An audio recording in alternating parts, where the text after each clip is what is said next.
Okay, good morning and welcome back everyone to our Tuesday morning market outlook session. My name is Tony Zhang. I'm the chief strategist here at Options Play.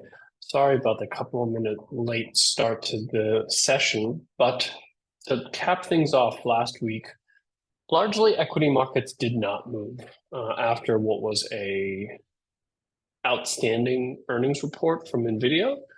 Markets took a pretty big decline on Thursday, recovered a bit of that on Friday, but largely ended up flat for the week. So, our not a whole lot has changed from the perspective of we've made a higher high in terms of price. Whoops, we've made a higher high in terms of price. However, that has not been confirmed by momentum here on the S&P 500. On the flip side, the NASDAQ 100 did make a new all-time high on Thursday as well. That has been confirmed by momentum. So at the moment, the NASDAQ 100 looks stronger than the S&P 500. However, when we look across the caps, small caps still have yet to reclaim its all-time highs at 212.5. Still kind of trotting along here at this 205, continuing to underperform the S&P 500. Momentum is not particularly strong here for small cap, and you also see the same thing in terms of equal weight, which means that there is not broad participation on this market rally. We really have the tech stocks leading. That has been dragging the markets higher. The rest of the market really has been continuing to fall behind, which is not particularly strong for a market making new all-time highs. We did see growth return back to strong outperformance relative to value. You see this this overall trend that has been in place for the past year continue at the moment for growth coming back to life, which is certainly one of the things that we do want to see with regards to equities continuing to move higher here. But overall, right now, I think the concern is the fact that the rest of the sectors are not joining in. Commodities continuing to slowly climb and kind of hug the 50-day moving average. My expectation is for commodities to mildly continue to grind higher going forward, especially on the strength we've seen in terms of gold and oil. Bonds sort of still continuing to trade in the sideways motion. We got what looked like a breakout here to the upside. That so far has failed. But overall, the performance for bonds relative to stocks have been holding up. So bonds still, I would say, pricing in a risk-on type environment for equities.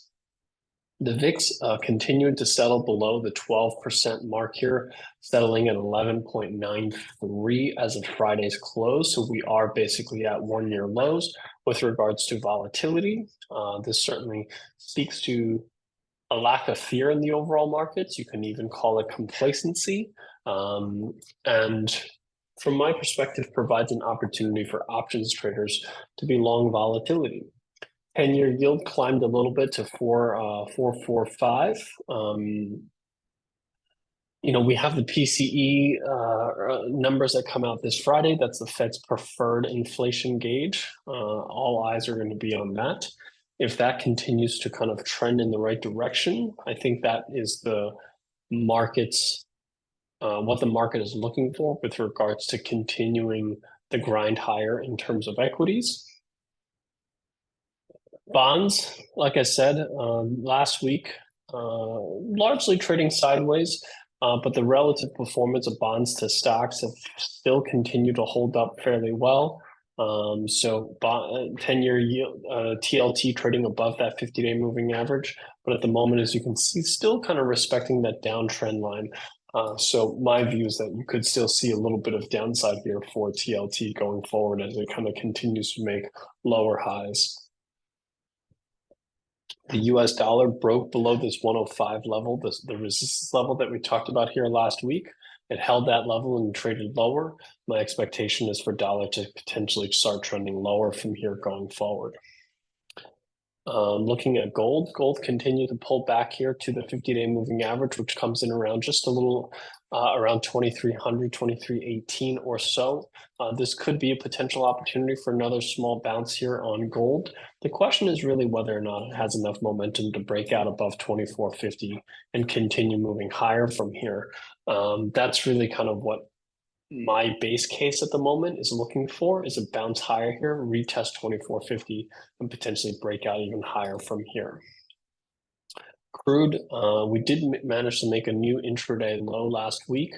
We talked about this kind of double bottom here around 77, 76 or so. Intra-week, we broke below that, even though at the end of the week, we're still trading within the range.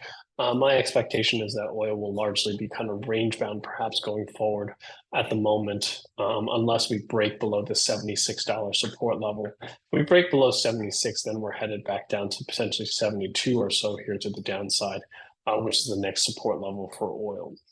So then looking at the sectors, this is really where technology getting back to new all-time highs is the only leading sector that has led the markets higher here, which is typically what you want to see when markets make all-time highs, is you want to see the strong dominance, higher beta sectors lead that move higher.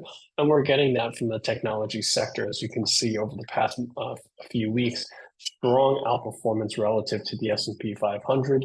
However, that's really where it stops. If you look at consumer discretionary, the other sector that we should really be seeing leading the markets higher, it's doing the exact opposite. Instead of making new highs, it's actually making lower lows. And look at the relative performance over the past few weeks as technology led the markets higher here. Discretionary lost, nearly 5% relative to the S&P 500. Momentum is negative. If you look at discretionary stocks across the board, stocks that should be performing well if the economy is performing well, like Home Depot, Darden Restaurants, some of the hotel stocks, they're not performing well. And that's not particularly a good sign when equity markets are making new all-time highs, that the consumer market is not joining on the rally and doing the exact opposite. Communications so far still trading sideways, not leading, not lagging behind. So this is kind of neutral from that perspective. Financials starting to slip a little bit here as well. Made a new higher high, but as you can see, was not confirmed by higher highs in terms of momentum, which led us to a higher possibility of a failed breakout. And that's exactly what we're seeing here so far. We're testing the 50-day moving average. We'll see if this week it holds that 50-day moving average or potentially breaks below that level. If it breaks below that level, as we see from the underperformance, we could see some further downside here from the banks. Consumer staples had quite a bit of strength here, but that strength has fizzled out a little bit here, as you can see over the past nearly month or so. It continues to underperform the S&P 500. So even defensive sectors are not really playing defense. Same thing here with healthcare over the past few weeks, continuing to underperform the S&P 500, despite the fact that defensive sectors were holding a little bit better than the higher beta growth sectors. Looking at materials, did not make a new higher high, underperforming the S&P 500. These are the leading sectors that should be leading and making new highs as the equity markets make new highs. When these sectors that make, like materials, industrials, are not making new highs as the equity markets make new highs, that's a concern for me when I look at this, especially when you factor into consumer discretionary is lagging behind materials, industrials. It's only one sector that's dragging the markets higher, and one sector, unfortunately, is not enough. Even though it is the largest weight, it has a very outsized influence on the S&P 500. One sector, unfortunately, is not enough to drag the markets higher indefinitely. As you can see, industrials failed to make a new all-time high. And look at the relative performance, incredibly poor relative to the S&P 500 over the past few weeks.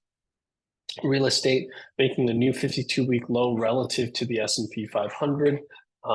So this is another sector that should be leading the markets higher if things are growing, but that's the exact opposite of what we're seeing here from real estate.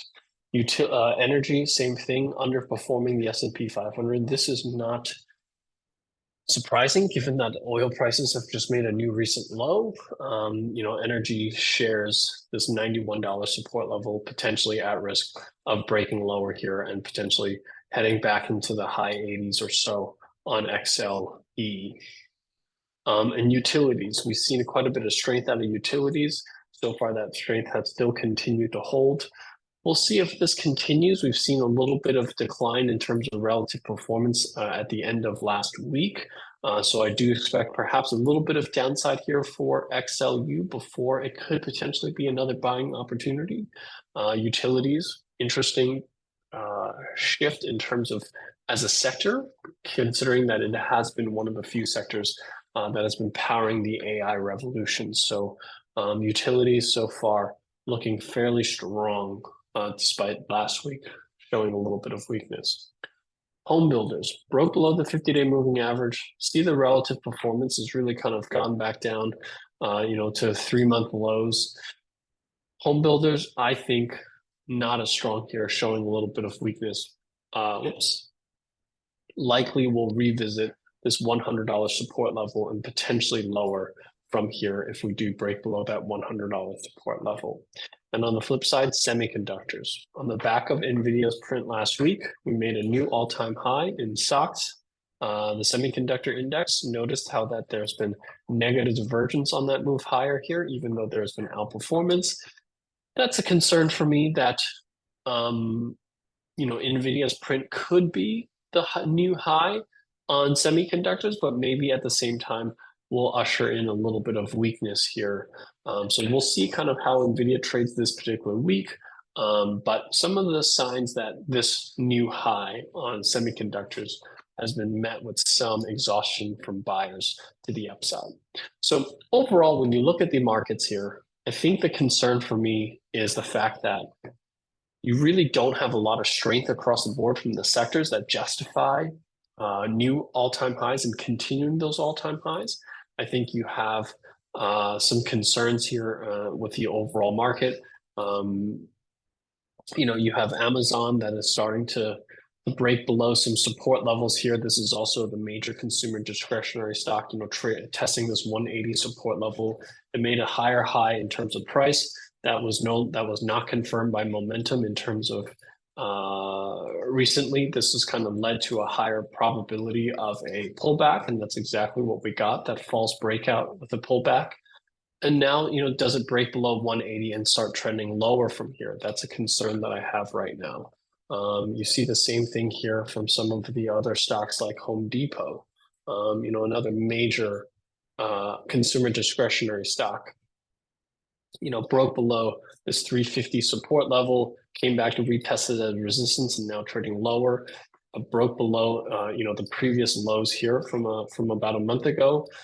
This leads me to believe that there could be further downside here from Home Depot. So we're talking about some of the biggest consumer discretionary stocks that are lagging behind. Look at Darden Restaurants. Restaurant stocks should be doing quite well when equity markets hit new all-time highs.